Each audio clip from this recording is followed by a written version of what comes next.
pass when all these things are come upon thee, the blessing and the curse, which I have set before thee, and thou shalt call them to mind among all the nations, whither the Lord thy God hath driven thee. And shalt return unto the Lord thy God, and shalt obey his voice according to all that I command thee this day, thou and thy children, with all thine heart, and with all thy soul. That then the Lord thy God will turn thy captivity, and have compassion upon thee, and will return and gather thee from all the nations, whither the Lord thy God hath scattered thee. If any of thine be driven out unto the outmost parts of heaven, from thence will the Lord thy God gather thee, and from thence will he fetch thee. And the Lord thy God will bring thee into the land which thy fathers possessed, and thou shalt possess it, and he will do thee good, and multiply thee above thy fathers. And the Lord thy God will circumcise thine heart, and the heart of thy seed, to love the Lord thy God with all thine heart, and with all thy soul, that thou mayest live. And the Lord thy God will put all these curses upon thine enemies, and on them that hate thee, which persecuted thee.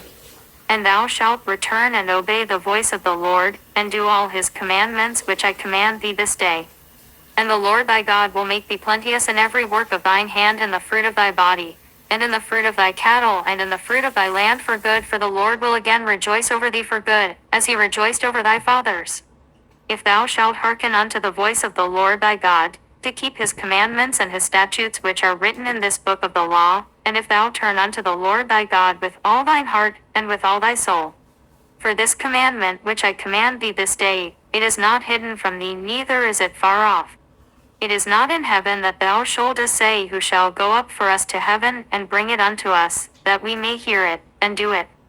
Neither is it beyond the sea, that thou shouldest say, who shall go over the sea for us, and bring it unto us, that we may hear it, and do it.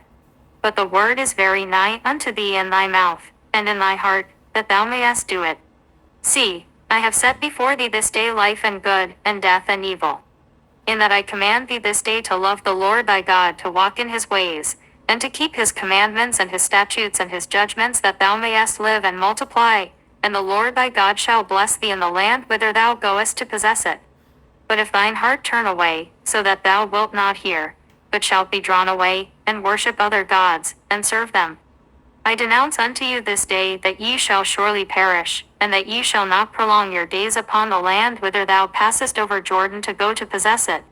I call heaven and earth to record this day against you, that I have set before you life and death, blessing and cursing. Therefore choose life, that both thou and thy seed may live.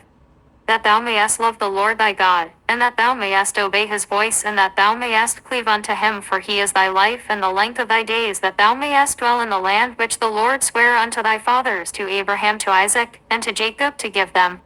Deuteronomy chapter 30.